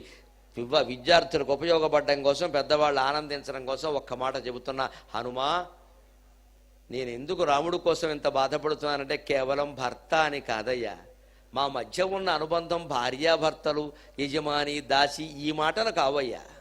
మా ఎప్పటి ప్రేమ కథ వ్యాయతి సెలయేళ్ళులెరుగు అద్రులెరుంగున్. మా ఎప్పటి ప్రేమ కథ వ్యాయతి సెలయేళ్ళులెరుగు అద్రులెరుంగున్. నా ఇప్పటి దుఃఖ కథ వ్యాయతి ఈ అబ్ధి ఎరుగు ఆకాశమెరుగున్. మనిషి విచిత్రమైన మనస్తత్వం చూడండి. అమ్మవారు ఎలా మాట్లాడుతుందో విశ్వనాథ వారి పద్యంలో. రాముడు నేను ఎంత ప్రేమగా ఉండేవాళ్ళం అంటే ఉండేవాళ్ళు నిజంగానే. ఒక మాట మనం తెలుసుకోవాలి సరదాకి. ఎంత ప్రేమగా ఉండేవాళ్ళు అంటే 13 ఏళ్ళు గడిపారు కదండి, 14వ ఏడు కదా ఇవన్నీ వచ్చిన కష్టాలు. ఈ 13 ఏళ్ళు కూడా సీతాదేవి మార్నింగ్ వాక్ అని లాక్కెళ్ళిపోయేది, కాలక్షేపం. కొండలు కోనలు సరస్సులు చెరువులు అన్నీ తీసుకెళ్ళిపోయేది. ఎక్కడైనా చెరువులో తామరపూలు కనపడగానే నాకు అవి ఇష్టం, నువ్వు తే, నా కోసం తే అంటే పోనీ రాముడు చస్తున్నావు రోజు తేలా, కానీ ఎవడో అసిస్టెంట్ పెట్టేవాడు కాదు, లక్ష్మణుని తెమ్మనేవాడు కాదు. భార్య కోరినటువంటి సరసమైన కోరికని భర్త స్వయంగా నెరవేర్చాలి.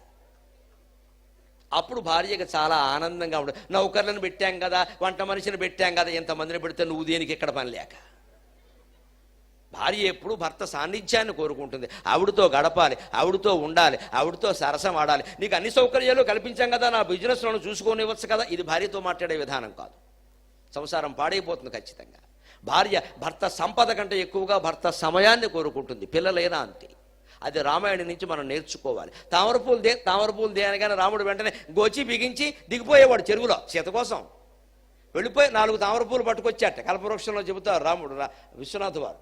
ఆవిడ వెంటనే ఆడవాళ్ళ మనస్తత్వం చూడండి విచిత్రంగా. మీకెలా తెలుసు అనకంటే మనకు అన్నీ తెలుస్తాయి.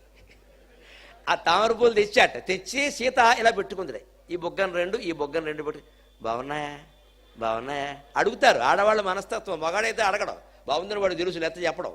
అందుకే ఇలా పెట్టి బాగున్నాయా బాగున్నాయా అంటే అర్థం ఏంటో తెలుసా? పూలు బాగున్నాయా అని కాదమ్మా, పూలు పెట్టుకున్న నేను బాగున్నానా, అది ఆడవాళ్ళ భాష. అందుకే ఆడువారి మాటలకు అర్థాలు వేరులేని.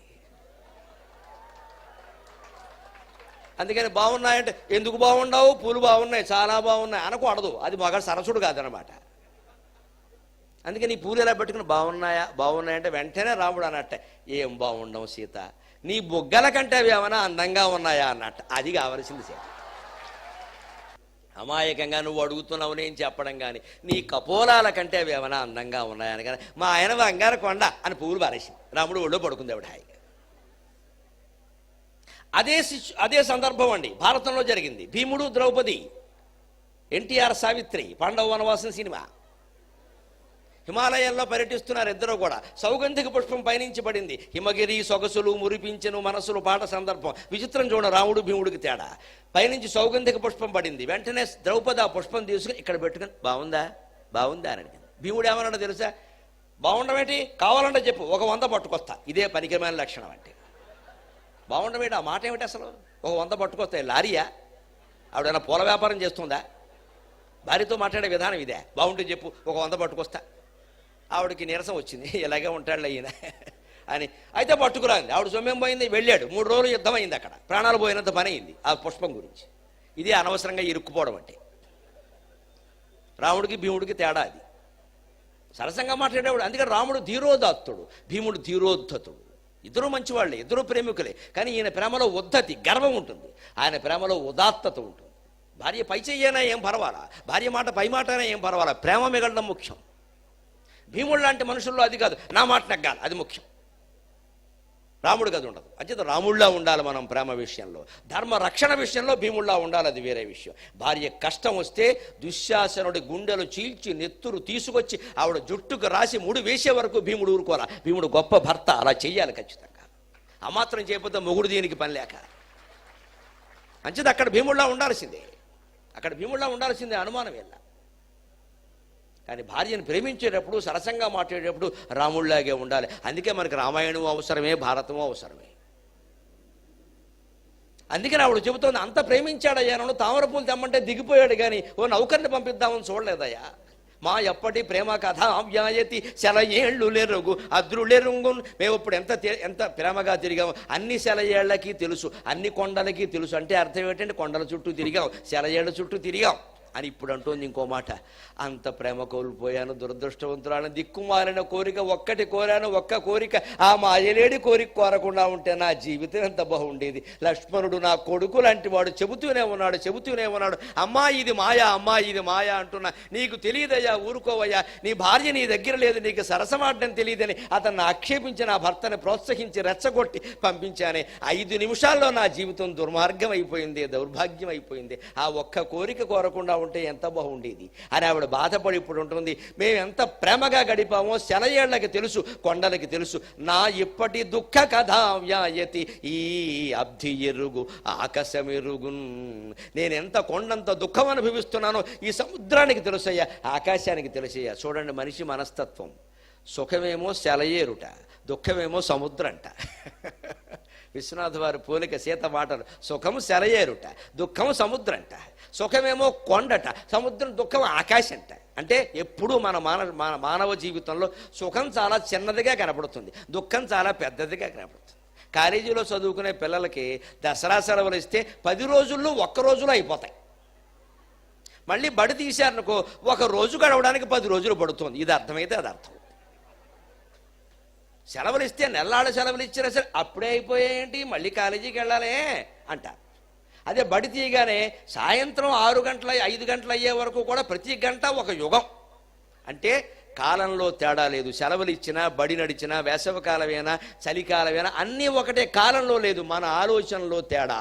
అందుకే నేను చెప్పా, సుఖం దుఃఖం రెండిట్లోనే ఉన్నది కం, అంటే శూన్యం ఆకాశం. సు చేరిస్తే సుఖం, దు చేరిస్తే దుఃఖం. ఏం చేర్చుకుంటావో నీ ఇష్టం, నీ మనస్సును బట్టి ఉంటుంది అక్కడ. అందుకని ఆవిడకి అలా కనపడింది. దుఃఖమేమో సముద్రం, సుఖమేమో సెలయేరట, దుఃఖము సముద్రం అంట. సుఖమేమో కొండ, కొండ కంటే పెద్దదేది ఆకాశం. ఇప్పుడు అంటోంది ఒక ధైర్యంతో, పోరిన ఆ దుఃఖమిరుంగు వర్ధి గగనంబుల్ రెండు బాగా దురంధర వేగంబున నీకు లొంగినవియన్నా మీరు దైతేయులను స్థిరబాణంబుల జిల్చి వేసెదరు రామ సౌమిత్రులను స్థిరబాణంబుల జిల్చి వేసెదరు మీరు దైతేయు సంగర రంగంబున జీల్చవచ్చు పటు బాగా విక్రమ ప్రౌఢిమన్. నాకు ఒక నమ్మకం కలిగిందయ్యా, నా దుఃఖం ఆకాశానికి తెలుసు, సముద్రానికి తెలుసు అన్నాను కదా హనుమా. అందుకని నువ్వు సముద్రం దాటి వచ్చావు, బహుశా సముద్రం నా దుఃఖం గురించి నీకు చెప్పుంటుంది. నువ్వు ఆకాశం దాటి వచ్చావు కాబట్టి ఆకాశం నా దుఃఖం గురించి నీకు చెప్పుంటుంది. ఖచ్చితంగా నా బిడ్డలా వచ్చావయ్యా, నా దుఃఖం తీరుస్తావయ్యా. చిన్న కుర్రాడివి నమస్కారం పెడితే ఆయుక్షణం అని పెట్టట్లేదు కానీ శతమానం భవతి శతాయు పురుషశతేంద్రియ ఆయుష్యేవేంద్రియే ప్రతిష్టతి అని అమ్మవారు ఆంజనేయ స్వామిని ఆశీర్వదించింది. అందుకని సీతారాములతో సమానమైన దైవంగా ఇప్పటి వరకు వెలసిల్లుతున్నాడు ఆయన. అలా చేసినటువంటి హనుమంతుడు సీతాదేవికి ఉంగరం ఇచ్చి ఆవిడ దగ్గర చూడమని తీసుకుని వెళ్ళిపోవచ్చు, పని అయిపోయింది. కానీ తెలివైన దూత అలా చెయ్యడు. ఆయన బయటకు వచ్చాక అనుకున్నాడు, అమ్మవారితో మాత్రం ఏం చెప్పాడు, నేను వెళ్ళొస్తానమ్మా అన్నాడు. ఎందుకంటే అశోకవనం ధ్వంసం చేస్తా, వాడు సంగతి చూస్తా అంటే ఆవిడేమంటుంది, ఇక్కడ కూర్చో మానవరాలు తినమంటుంది, వదిలిపెట్టదు ఆవిడ. ఎందుకంటే స్త్రీ మనస్సు సున్నితం. ఇంత హింస చేద్దామన్న విషయం ఆవిడకి చెబితే వద్దు వద్దు, నీకు తెలియదు, వాళ్ళంతా భయంకరమైన మనుషులు బాబోయ్, ఇప్పుడు వద్దు చచ్చిపోతాం అన్యాయంగా, ప్రేమ కదా పాప అంటుంది. కానీ అలాంటివి అంత సున్నితమైన విషయాలు మగవాళ్ళు ఆ కర్తవ్యాలు చేయదలుచుకున్నప్పుడు చెప్పకూడదు. ఇంట్లో చేసేసి వచ్చాక అలా అయిపోయింది ఆమెనుకోకని చెప్పాలంతే, లేకపోతే పర్మిషన్ ఇవ్వరు, అనుమానం ఏం లేదు. అందుకని చెయ్యాలి, ధర్మం కోసం చేయాలి. వెళ్ళాడు, శుభ్రంగా అశోకవనం ధ్వంసం చేసి బారేశాడు. 500 మంది రాక్షసులను పంపించాడు, అప్పడాలు నవిలినట్టు నవిలేశాడు ఒక్కొక్కడిని. ఎక్కడ ఆయుధం వాడలా, వాడిన ఆయుధాలన్నీ వాళ్ళవే. అశోకవనం ద్వారానికి అడ్డంగా ఉండే పరిగ తీశాడు, దాన్ని ఇటు తిప్పాడు, అటు తిప్పాడు, ఇటు తిప్పాడు, అటు తిప్పాడు. 200 మందిని లేపేశాడు. గుర్రాలను గుర్రాలతో కొట్టాడు, రథాలను రథాలతో కొట్టాడు, వీరుల్ని వీరులతో కొట్టాడు, ఏనుగులతో కొట్టాడు. మొత్తం మీద రావణాసుడికి ఏమనిపించాడు, ఇంత సైన్యం పెంచుకోవడం నాదే తప్పు అనిపించాడు. ఆయన ఎక్కడి నుంచి ఒక్క మొక్క తీసుకురాలా. అంటే సారాంశం అండి, యుద్ధం చేయదలుచుకుంటే ధర్మాన్ని నమ్ముకున్న వాడికి ఆయుధాలు అవసరం లేదు. ఆ సందర్భంలో ప్రతిదీ వాడి చేతిలో ఆయుధం అవుతుంది ఖచ్చితంగా. రావణాసురుడి కన్న కుమారుడు వాడికి మరో కన్ను, మరో గుండె, మరో ప్రాణం. అక్షకుమారుని సైతం సంహరించాడు. ఆ దెబ్బకి రావణాసురుడు జడిశాడు, ఇంద్రజిత్తుని పంపించాడు.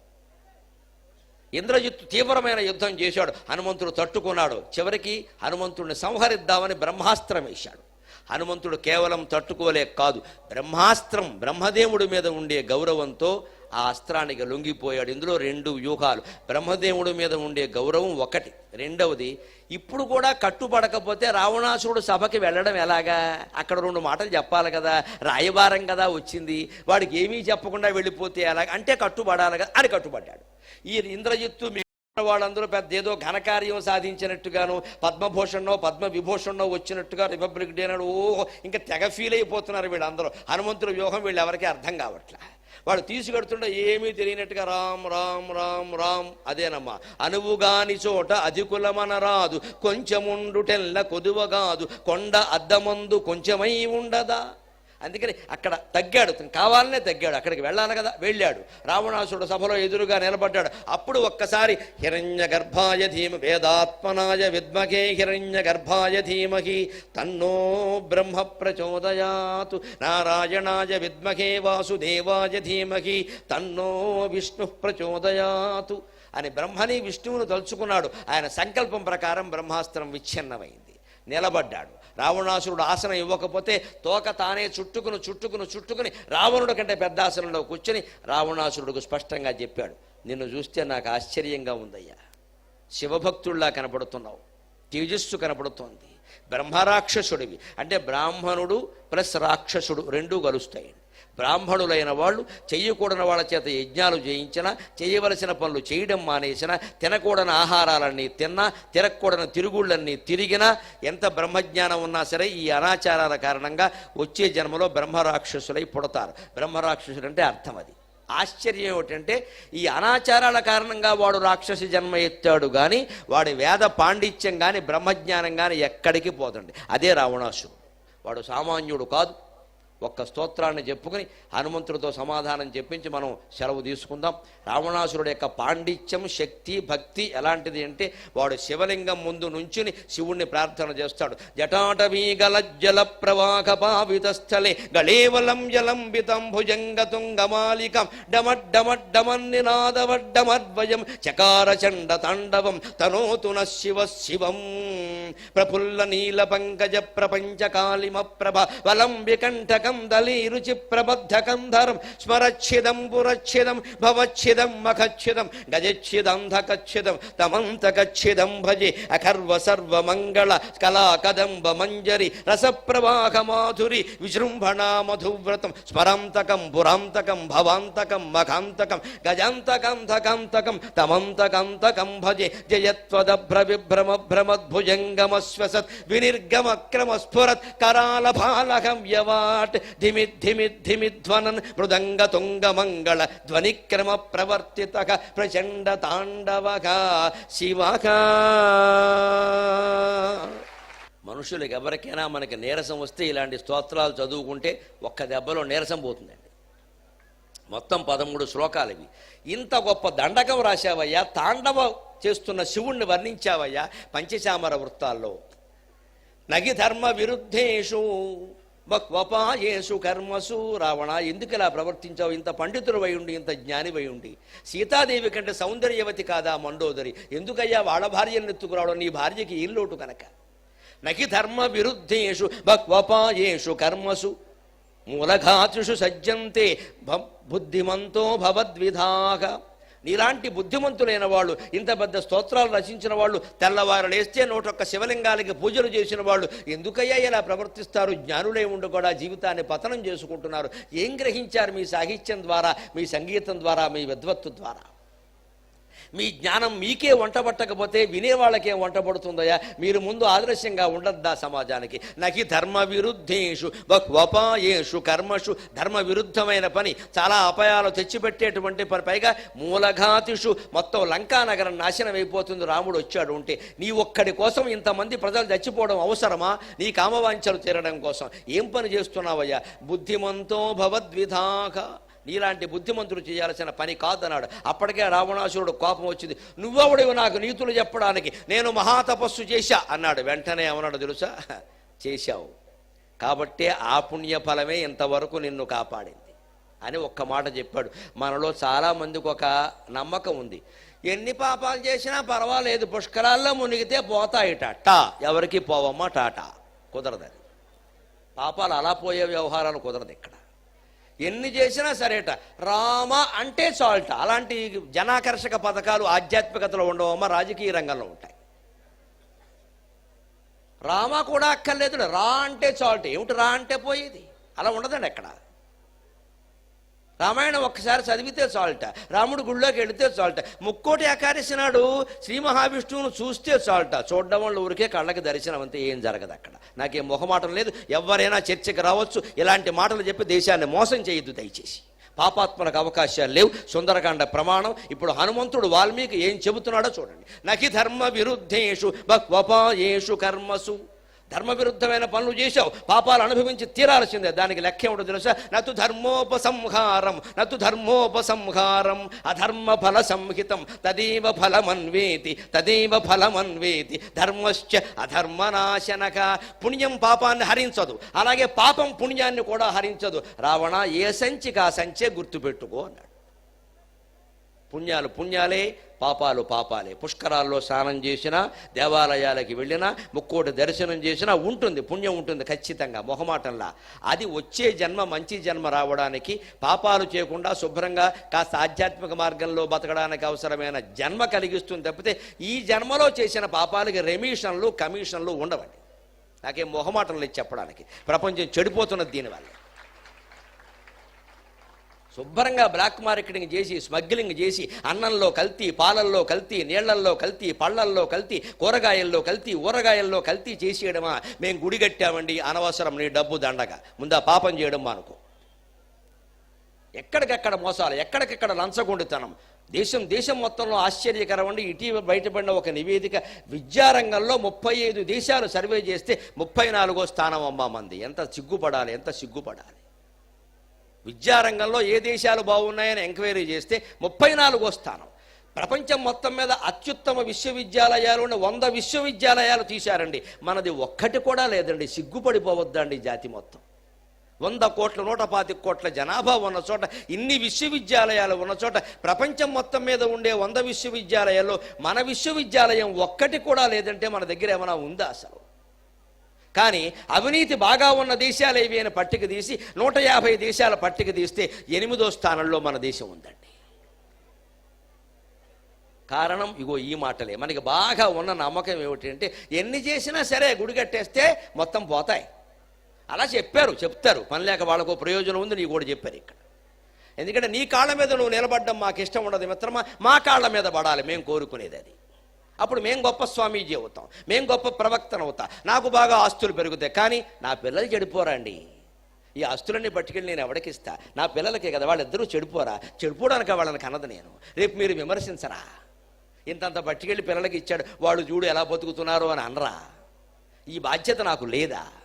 ఆ బాధ్యత ఉండడం వల్ల ఇంత తెగించి ధైర్యంగా మాట్లాడతాను. నన్ను మన్నించండి, దయచేసి అర్థం చేసుకో. లోకాన్ని మోసం చేయడం చాలా తేలిక, కానీ అమ్మవారిని మోసం చేయలేమండి. మీరు అమ్మవారిని బొమ్మ అనుకోవచ్చు, నా ఇంట్లో ఉన్న బొమ్మ అనుకోనమ్మా, నాకు సాక్షాత్ అమ్మవారు ఆవిడ నేను మోసం చేయలేను. మీ దగ్గర తప్పుడు మాటలు చెప్పి నేను డబ్బులు తీసుకుంటే, మిమ్మల్ని మాయలో పడేస్తే, రేపొద్దున్న ఇంటికి వెళ్ళి సంధ్యావందనం చేసుకుంటే నాకు సాగదమ్మా, గొంతు ఆగిపోతుంది. ఏం చేసేవరా వెధవా నేను రాత్రి అన్న నా బొమ్మ నన్ను అడుగుతుందమ్మా. మీ దృష్టిలో అది బొమ్మ కావచ్చు, నా దృష్టిలో అది అమ్మవారు. నేను భగవంతుడు నమ్ముతున్నా, పూర్తిగా నమ్ముతున్నా. నేను పూజించుకుని దండం పెట్టుకున్నది నేను ఎప్పుడు చెక్క బొమ్మను నేను అనుకోలే. మీరు అనుకునే అమ్మవారు చెక్క బొమ్మ మీద 250 పద్యాలు అల్లాను నేను. ఎప్పుడైనా సందర్భం వస్తే చెబుతా. 250 పద్యాలు చెక్క బొమ్మ అయితే నేను ఎందుకు కలుగుతానండి? ఒక్క సరస్వతీదేవి మీద 150 పద్యాలు అల్లా, శివుడి మీద 108 పద్యాలు అల్లా, విష్ణువు మీద 66 పద్యాలు అల్లా. ఎక్కడి నుంచి వస్తాయండి ఇవన్నీ భక్తి లేకపోతే? నేను బొమ్మలు అనుకోవాలా, అమ్మవారనే అనుకున్నా.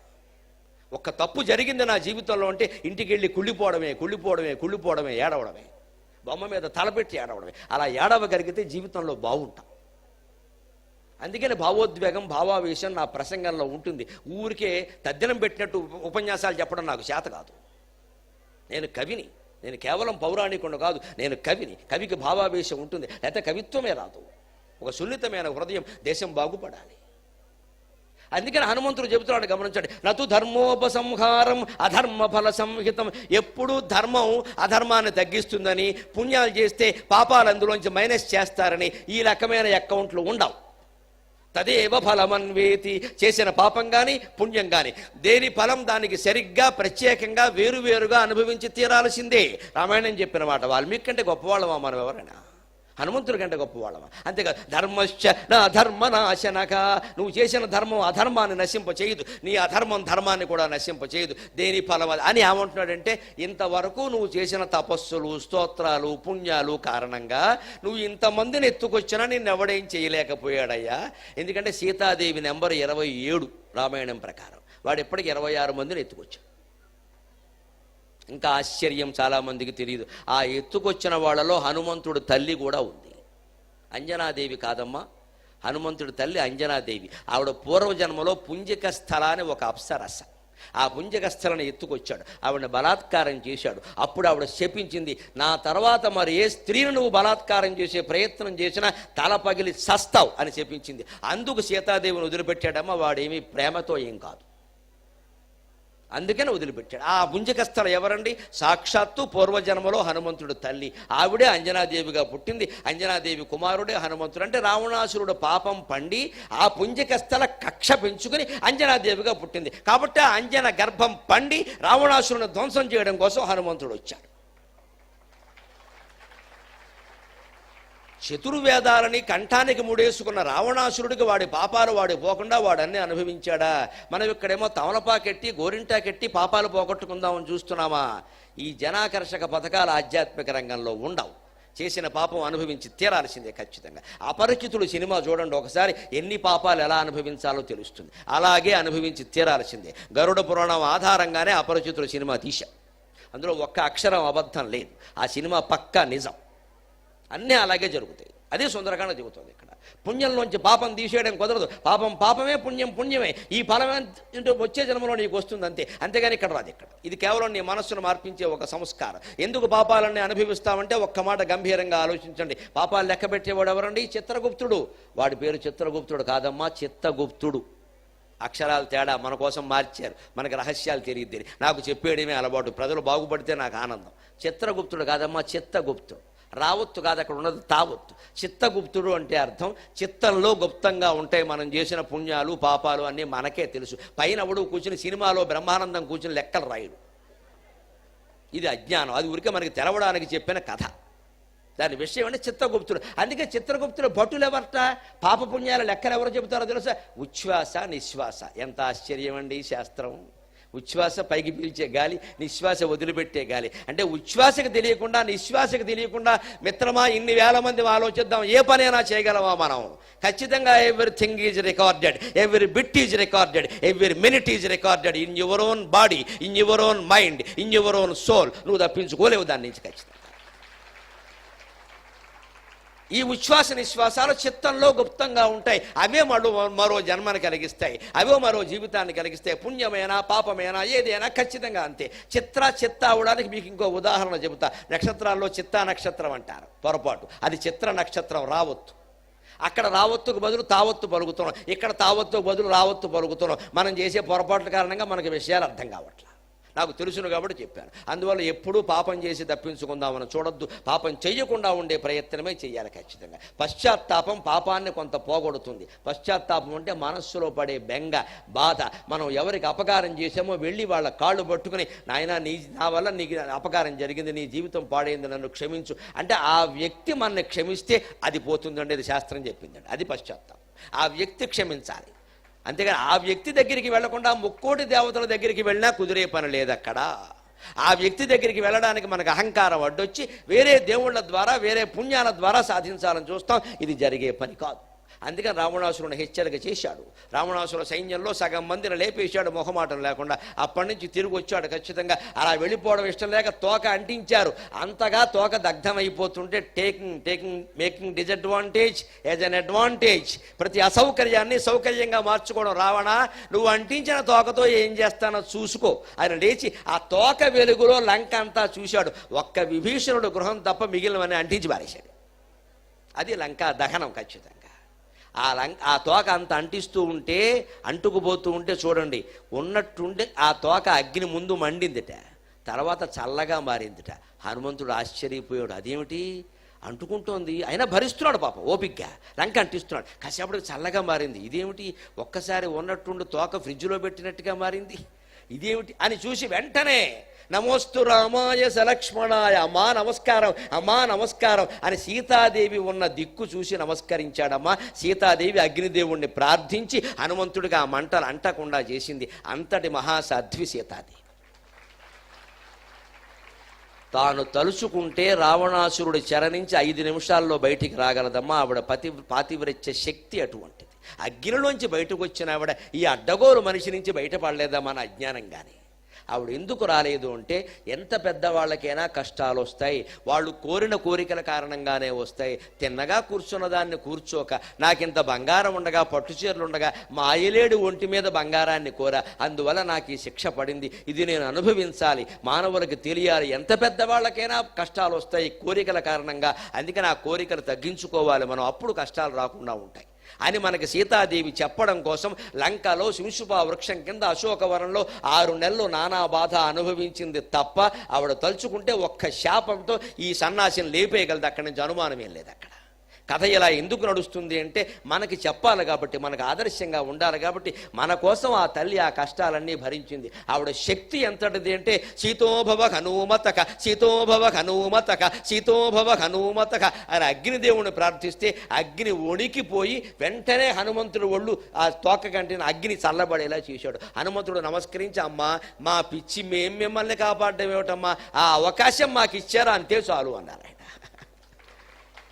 నువ్వు నీ భర్త మిమ్మల్ని మీరే కాపాడుకోగలరు, మేం కాపాడడం ఏమిటి, ఏదో మా ఎందు అనుగ్రహం ఉండి మాకు కూడా కాస్త పేరు రావాలి, రేపు ఎంవీఆర్ కాలేజీలో నా గురించి 3 రోజులు చెప్పుకోవాలి కాబట్టి నాకు కూడా పేరు వచ్చే అవకాశం కల్పించావమ్మా, లేకపోతే నిన్ను నేను కాపాడటం నేనేమో ఆపద్బాంధం ఉన్నా అని సీతారాములిద్దరికీ నమస్కారం చేసుకుని హనుమంతుడు తిరిగి దక్షిణ తీరానికి వెళ్ళి వానరులకి రామునికి కూడా దృష్టా సీతా కంఠింజానకి చంద్రవదనను, ఒక శుభవార్త ఇంటి దగ్గర చెప్పే విధానం.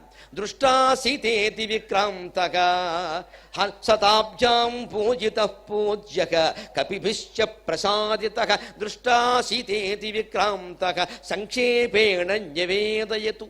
ఒక శుభవార్త ఇంటి దగ్గర చెప్పాలి అంటే పని అయ్యాక ముందేం చెప్పాలండి, వెళ్ళగానే అమ్మా ఏం జరిగిందో తెలుసా అనకూడదు, వాళ్ళు కంగారు పడతారు. ముందు ఏం జరిగిందో చెప్పాలి. అయిపోయింది మనకి శుభవార్త, శుభం పెళ్లి కుదిరింది అని చెప్పాలి, తర్వాత వివరంగా చెప్పాలి. అలాగే ఈయన ఎవరట దృష్టా అన్నట్ట, ముందు చూశాను అన్నట్ట రాముడి దగ్గరికి వెళ్ళి. అప్పుడు రాముడు చూశాను అనగానే అమ్మయ్య, ఆయనకి 104 డిగ్రీల జనం 98.4లోకి వచ్చేసింది మళ్ళీ.